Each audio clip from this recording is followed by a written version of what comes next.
পৃথিবীতে এসেছো, এই পৃথিবীতে এসেছো, আসার অবস্থা গরিবের যেমন কোটিপতির মনে হয় অন্যরকম ছিল।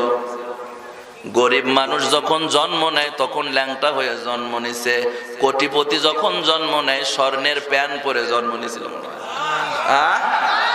একভাবে যাওয়ার অবস্থা রিকশাওয়ালা গরিবের মনে হয় কম দামের কাফন,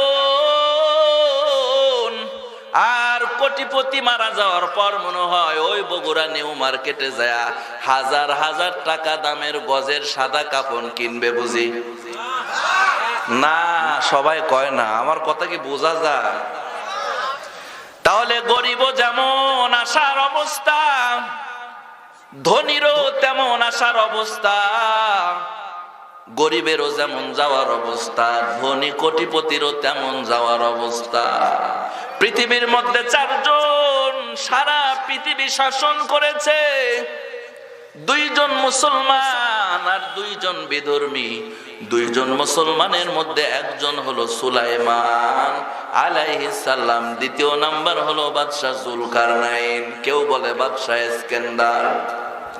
এই বাদশাহ জুলকারনাইন সারা পৃথিবীর শাসক। মারা যাওয়ার আগে প্রতিবেশী সন্তান আপনজনরে জানায়, ও সন্তানের দল, ও ভক্তবৃন্দের দল, আমি যখন মারা যাব, মারা যাওয়ার পর কাপড়ের ভিতর দিয়া আমার দুইটা হাত বের করিয়া, দুইটা হাত কাপড়ের মধ্য দিয়া বের করে রাস্তায় রাস্তায়, অলিতে গলিতে, শহরে শহরে ঘুরায়া তারপরে আমারে কাফন দাফন কবরে রাখবা। সবাই জিজ্ঞাসা করে, ও বাদশাহ জুলকারনাইন, এমন আজগবি কাজ তো কারো বেলায় হয় না, আপনার বেলায় কেন এমনটা করা হবে, কেন এমনটা করা হবে? বাদশাহ জুলকারনাইন জানায়, ও দুনিয়ার মানুষ,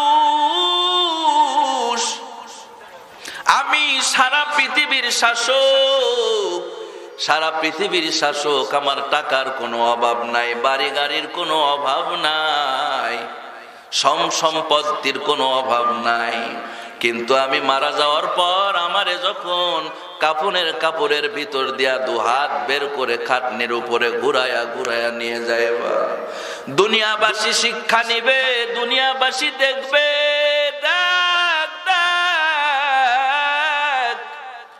সারা পৃথিবীর শাসক হওয়ার পরেও দেখ দুই হাত খালি রে, কোনো হাতে কোনো টাকা নিয়ে যাইতে পারলো না, সম্পদ সোনা দানা কিচ্ছু নিয়ে যাইতে পারলো না। সারা পৃথিবীর শাসক হওয়ার পরেও খালি হাতে ওই কবরের যাত্রী হয়ে গেল, ঠিক কিনা?